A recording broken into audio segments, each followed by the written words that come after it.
अनंत टिप्या refresh व्हा. आज एवढ्या मोठ्या संख्येने मनीष दळवी यांचा वाढदिवस साजरा होतोय. मला वाटलं ही सगळी क्राऊड एवढा पब्लिक बघून मला वाटलं मनीष 60 वर्षाचा झाला की काय. खरं 60लाच एवढी लोक बघितली मी. Send off. पण खऱ्या अर्थाने मनीष दळवी यांचं अभिनंदन केलं पाहिजे. एवढ्या कमी वयामध्ये हे सगळं चित्र उभं करणं हे साधं सोपं काम नाही. मनीष दळवी, हे तुम्हाला जमलं तर प्रथमच तुम्हाला या गोष्टीसाठी शुभेच्छा देतो आणि तुमच्या पुढच्या वाटचालीसाठीही शुभेच्छा देतो. मी अनेक वर्षांपासून मनीष दळवी यांचं काम बघतोय.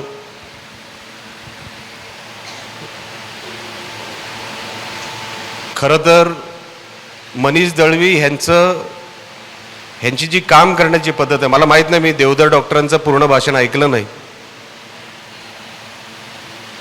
पण जे मला मनीष दळवी यांचं काम इतके वर्ष दिसलं, मनीष दळवी हे टेक्निकल माणूस आहे. कुठल्याही गोष्टीचा अभ्यास केल्याशिवाय, कुठलीही गोष्ट समजल्याशिवाय मनीष दळवी बोलत नसतो. जे मला जाणवलं ते मी सांगतो. एक माणसाच्या दिसण्यावरून पण बघा कसं अंदाज लावायचा असतो. बघा कसा टकाटक खासदार वाटतो का नाही. तुला काय दिल्लीत पोचवायची या लोकांनी जबाबदारी घेतली काय? हे मला कळत नाही. सावंतवाडी मतदारसंघातून प्रत्येक माणसाची सुरुवात मी दिल्लीत जाणार अशी का होते? तो नाहीये दिल्लीवाला आज इकडे व्यासपीठावर. तो सगळ्यांना सांगूनच झाला होता. काय बाबा,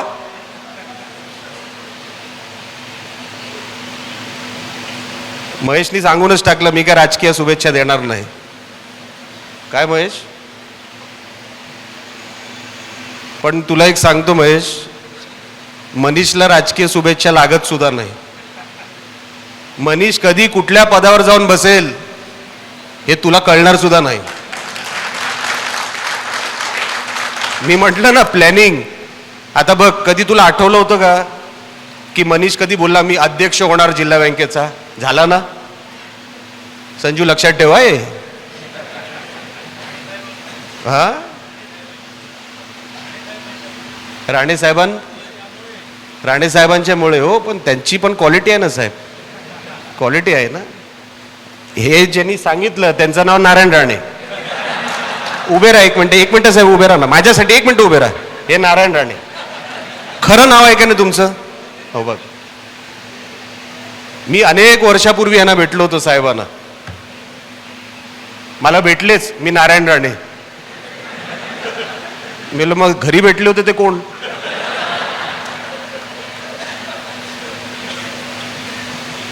जाऊ दे आता, त्या टेक्निकल गोष्टीमध्ये नको. पण म्हणून सांगतो, इतक्या वर्षाची त्यांची जी वाटचाल मी बघितली मनीष दळवी यांची. देवधर साहेब आपण किती जवळून बघितली मला माहीत नाही, पण अतिशय प्रामाणिक. राणे साहेबांच्या विचारांवर अनेक चढ उतार राणे कुटुंबाने बघितले, पण त्यात सगळ्या चढ उतारामध्ये जे काही नेमकी लोक ज्यांच्यावर कधी शंका घ्यावं असं वाटलं नाही, त्यापैकी एक मनीष दळवी. कधीच नाही. आणि बँकेमध्ये पण जेव्हापासून ते अध्यक्ष म्हणून ते गेलेत, तेवढं भाषण मी देवधर साहेबांचं ऐकलं की बँकेचा स्तर हा जो उंचावला आहे, आज ज्या स्तरावर बँक गेली आहे, बाकीच्या सगळ्या संचालकांचं तर त्याच्यामध्ये मेहनत आहेच, नितेश आहेच, पण त्याच्यामध्ये मेजॉरिटी कॉन्ट्रीब्युशन कोणाचं असेल तर ते मनीष दळवींचं आहे, हे सांगायला मी विसरणार नाही. कारण का अनेक वेळेला बँकेच्या कुठल्याही कार्यक्रमामध्ये भाषण करत असताना नवीन नवीन योजना त्याच्यामधून शोधणं आणि ती लोक उपयोगी असणं, म्हणजे ते नुसतं मला वाटतं ती योजना चांगली आहे म्हणून नाही, ती लोकांना पटली पाहिजे, ती लोकांसाठी पाहिजे आणि तशा योजना नवीन नवीन तयार करणं. मला असं वाटतं मागे मला वाटतं बानोलीकर साहेबांच्या मी बिल्डिंगमध्ये पण ते भाषण केलं होतं जेव्हा मालवणला तो कार्यक्रम झाला होता. हे सगळे स्कीम सुचणं ह्याला पण एक कला लागते. हे सगळ्यांच्या रक्तात नसते, काही लोकांच्या रक्तात असते. आणि म्हणून मनीष, अजून तुला फार पुढे जायचं आहे. ही तर फक्त सुरुवात आहे असं म्हटलं तरी काय वावगं ठरणार नाही. आणि मला तुझ्या काम करायची पद्धत माहिती असल्यामुळे तू कधी कुठल्या पदावर जाशील याची मलाही खात्री नसल्यामुळे मी सावध भूमिका घेतो नेहमी त्याच्याबद्दल. कारण का एकदम कसं आहे बघा, एकदम टकाटक मूच काढली तर तू कॉलेजमध्ये जाऊ शकतो. म्हणजे एक माणसाच्या दिसण्यावर पण वाटलं. आता आमचे बानोलीकर डॉक्टर बघा, टकाटक. मी त्यांना मागे पण बोललो होतो, खरे खासदारचे उमेदवार तुम्हीच वाटताय. आणि जसं माणूस असतो, जसं माणूस जगतो ना, त्याच्यावरून अनेक गोष्टी कळत असतात. आणि म्हणून मनीष, मला या गोष्टीचा आनंद आहे. आज नितेशला पण तू चांगली साथ देतोस. आणि हा सगळा जो व्याप आहे ना, मला माहिती आहे बँक चालवणं हे काय सोपं नाही. मी स्वतः मनाने व्यावसायिक असल्यामुळे हे काय सोपं नाही.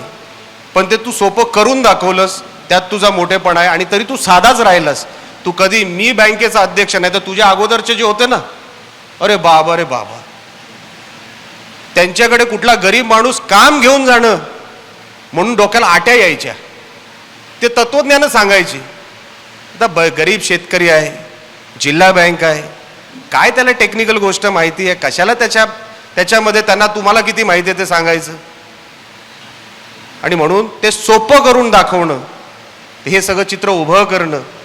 नाहीतर मला वाटतं 9:30 पावणे 10 काहीतरी वाजलेत, ही सगळी लोक शांतपणे बसलेत, आपलं भाषण ऐकतायत. हे काय आपलं ते नाही ना, सगळं काही द्यायचं नाही ना, म्हणजे प्रेमाचे आहेत ना. कन्फर्म करून घेतलं. म्हणलं काय, नाही तर मनीष कधी आला व्यासपीठावर ते मोठमोठे चेक घेऊन येतो माहिती ना, ते दुसऱ्यांना द्यायचे असतात. ते म्हणलं एवढा कधीतरी चेक आम्हाला पण दे. म्हणून मी विचारलं, बाकी काय नाही. तू प्रेमाने अनेक लोक जोडलेली आहेस आणि प्रेमानेच अनेक लोक जोडायचे असतात मनीष. आज निलेश राणेकडे दुसरं काय नाही. हात उचलला तर अशीच लोक जमत असतात. तसाच स्वभाव ठेवायचा. माणसाची किंमत ही त्याच्या कामाने झाली पाहिजे. आडनाव तर सगळ्यांना मिळत असतात, पण तुझ्या कामाने तुझी ओळख निर्माण केलीस. आणि जो स्वतःचा एक स्तर बनवलायस, तो स्तर कधी खाली यायला देऊ नकोस. आज तुझा एक स्टँडर्ड आहे, त्या स्टँडर्डच्या तू कधी खाली येणार नाही, मला माहिती आहे. इथून तुला पुढेच जायचं आहे. आमच्या सगळ्यांची, आमच्या राणे कुटुंबाची सगळ्यांची, म्हणजे असं एकही राणे कुटुंबातला मेंबर नाही जो मनीष दळवी ह्याला घरचा समजत नाही. आमच्या कुटुंबातला एक भाग आहे. असाच कुटुंबाचा भाग, कधी न मागता, नेहमी हसत. कधी मनीषला फोन केलं, सतत एक तर कामात असतो. त्याच्या कुटुंबावर पण प्रसंग आला, पण कधी त्यांनी शेतकऱ्यांना मी उद्या भेटीन, नंतर भेटीन असं कधीही केलं नाही. सातत्य ठेवलं. कितीही मोठा प्रसंग आला, आता तो प्रसंग मला आजच्या दिवशी सांगायचा नाही, पण कितीही मोठा प्रसंग आला तरी मनीष त्याच्या कामाशी जराही तडजोड त्यांनी केलेली नाही. हे मी स्वतःहून बघितलेलं आहे. म्हणून असंच मनीष दळवी तुमच्याकडून काम घडत राहू दे. आणि उद्याचं जे काय होईल ते देवावर सोडून द्यायचं. आपण कसं सोडून दिलं देवावर, काय नाही. हे संजू तू पण, हो मापसेकर साहेब तुम्ही पण, ते उगाच असे चिवट चेहरे नका करू. ते आईला एकदाचं होऊन जाऊ दे, जे काय व्हायचं. काय नशिबात असेल तर मिळेल. हा, नाही तर उद्यापासून त्याचे कपडे घालायला सुरुवात करा. खोडाला नाही तर कपड्याला तरी वाटू दे मी कोणतरी झालोय. असं काहीतरी करा. जाऊ दे, उगाचचे विषय लांबायला नको. माझ्यानंतर मनीषचं भाषण होणार आहे. मनीष, परत एकदा तुला मनापासून शुभेच्छा देतो आणि इथेच थांबतो. जय हिंद, जय महाराष्ट्र. आमचे दिवसभरातले सर्व अपडेट्स, ताज्या घडामोडी आणि थेट लाईव्ह पाहण्यासाठी सबस्क्राईब करा, लाईक करा कोकणचं नंबर 1 महा चॅनल कोकण 7 लाईव्हचं YouTube चॅनल.